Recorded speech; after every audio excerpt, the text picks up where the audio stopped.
Support कर रही हैं।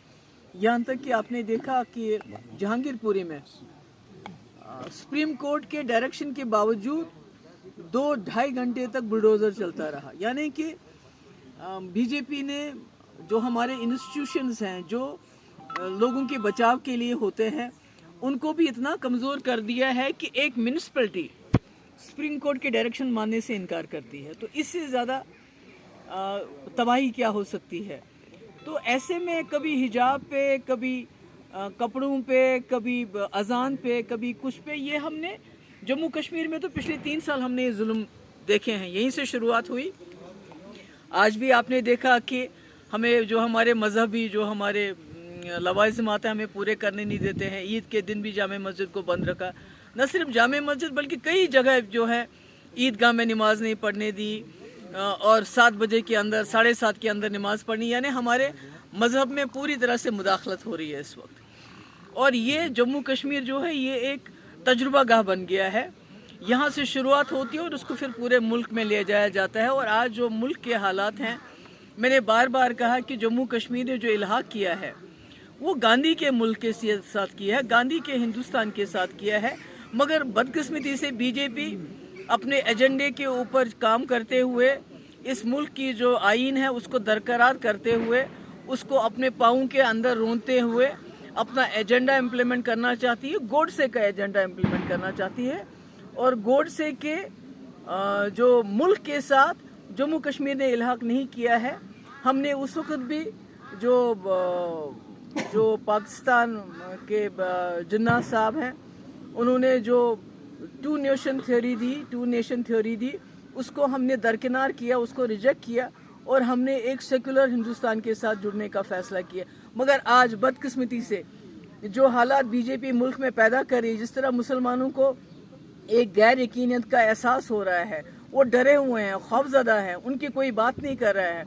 अनफॉर्चुनेटली हमारे जो बड़े बड़े लीडर भी हैं जो माइनॉरिटी कम्युनिटी को बिलोंग करते हैं, वो भी खामोश है। मैं उनका नाम नहीं लेना चाहती हूँ कि इतना सारा जुल्म हो रहा है हमारे माइनॉरिटीज़ पे।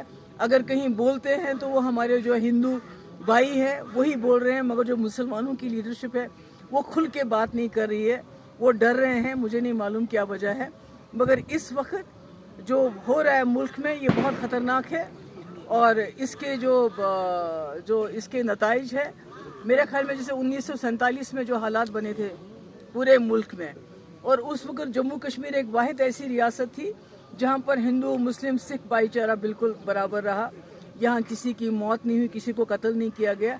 मगर आज मुल्क में आहिस्ता आहिस्ता 1947 जैसे हालात बनाए जा रहे हैं, जो मैं समझती हूँ इस मुल्क के लिए बहुत ही ख़तरनाक है। ये एक हिंदू मुस्लिम सिख ईसाई सबका साझा मुल्क है। इसकी अपनी खूबसूरती इसी भाईचारे में। अगर इसको बीजेपी अपने एजेंडे पे चलाएगी, यहाँ के आइन पे नहीं चलाएगी जो इस मुल्क का आइन है, तो मुझे लगता है कि इसमें आने वाले वक्त में, आज तो हिंदू को लगता है कि हम सेफ हैं, मुसलमानों के साथ गलत हो रहा है, मगर एक वक्त आएगा कि कोई भी इस मुल्क में सेफ नहीं रहेगा। डिलिमिटेशन के हवाले से आज रिपोर्ट आने वाली है, इस हवाले से देखो किस डिलिमिटेशन की बात कर रहे हो।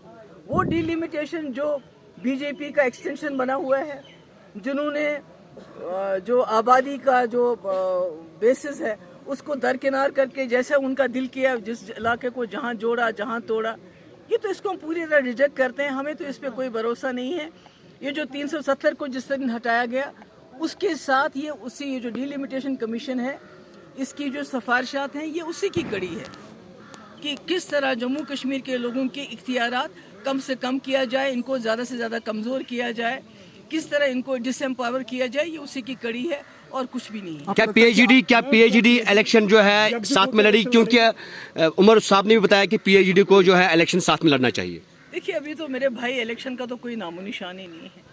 अभी तो कुछ पता ही नहीं हमें इलेक्शन होंगे नहीं होंगे, और जब होंगे तो बिल्कुल हम सब, देखिए फारूक साहब हमारे चेयरपर्सन हैं, तो वो बैठ के फैसला करेंगे कि हमें किस तरह इलेक्शन लड़ना है। मैंने पहले भी कहा ये इलेक्शन का सवाल नहीं है। पीएचडी को एक बहुत बड़ी लड़ाई लड़नी है। जो जम्मू कश्मीर इस वक्त लोगों का दम घुटता है, बात नहीं कर पाते। आप लोगों का क्या हाल है? आप जो जर्नलिस्ट हैं, आप अपनी बात बताइए मुझे। कितने सारे जर्नलिस्ट ने जेल में डाल दी, यूएपीए PSA के अंडर, कोई बात नहीं कर सकता है, दम घुटता है। तो इस तरह मैं कहती हूँ कि हम बैठेंगे, मिल के बात करेंगे और इंशाल्लाह इलेक्शन की बात ही नहीं बल्कि हम मिल के इकट्ठे चलेंगे और इस जम्मू कश्मीर को इस मुसीबत से बाहर निकालेंगे। शुक्रिया मैम। चलो